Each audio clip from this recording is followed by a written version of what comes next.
નમસ્કાર મિત્રો, શિક્ષણની દુનિયા ચેનલમાં આપનું સ્વાગત છે। કેમ છો વિદ્યાર્થી મિત્રો? આપણે દરરોજ જે પણ ખાઈએ છીએ તેનું પાચન કઈ રીતે થાય છે તેને સમજવાની કોશિશ કરીશું। ખોરાક એ મોં દ્વારા ગ્રહણ થાય છે। ખોરાકને શરીરની અંદર લેવાની પ્રક્રિયાને અંતઃગ્રહણ કહેવાય છે। આપણે દાંત દ્વારા ખોરાક ચાવીએ છીએ અને તેને યાંત્રિક રીતે નાના નાના ટુકડાઓમાં ફેરવીએ છીએ। ગળેલો ખોરાક અન્નનળીમાં થઈને આગળ વધે છે। અન્નનળી ગળામાં થઈને છાતીમાં પ્રવેશે છે। અન્નનળીની દિવાલના હલનચલનને કારણે ખોરાક આગળ વધે છે। હકીકતમાં આ હલનચલન સંપૂર્ણ પાચનમાર્ગમાં જોવા મળે છે, જેથી ખોરાક નીચેની દિશામાં ધકેલાય છે। યકૃત એ લાલાશ પડતા બદામી રંગની ઉદરમાં જમણી બાજુએ ઉપરના ભાગે આવેલી ગ્રંથિ છે। તે આપણા શરીરની સૌથી મોટી ગ્રંથિ છે। તે પિત્તરસનો સ્ત્રાવ કરે છે, જે પિત્તાશય જેવી કોથળીમાં સંગ્રહાયેલો હોય છે।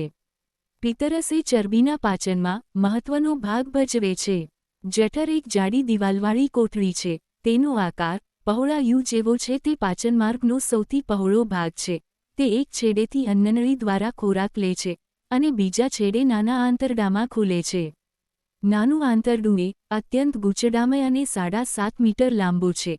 તે યકૃત અને સ્વાદુપિંડના સ્ત્રાવો મેળવે છે, સાથે સાથે તેની દિવાલ પણ રસોનો સ્ત્રાવ કરે છે।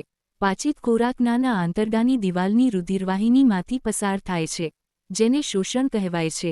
નાના આંતરડાની અંદરની દિવાલમાં હજારો આંગળીઓ જેવા નાના પ્રવર્ધો જોવા મળે છે, જેને રસાકુરો કહે છે।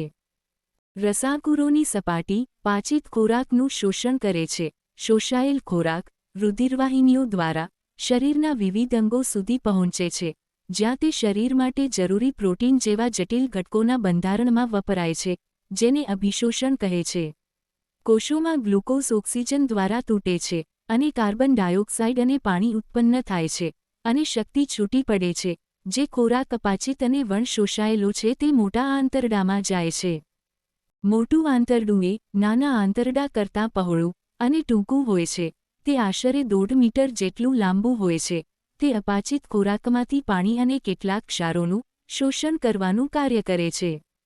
બાકી રહેલ કચરો એ મળાશયમાં જાય છે અને તેમાં અર્ધપાચિત મળ સ્વરૂપે રહે છે। આ મળદ્વાર દ્વારા સમયાંતરે નિકાલ પામે છે, જેને મળત્યાગ કહે છે। મિત્રો, મજા આવીને? આવી જ રીતે એનિમેશન દ્વારા વિવિધ વિડીયો જોવા માટે અમારી ચેનલ શિક્ષણની દુનિયાને આજે જ સબસ્ક્રાઇબ કરો।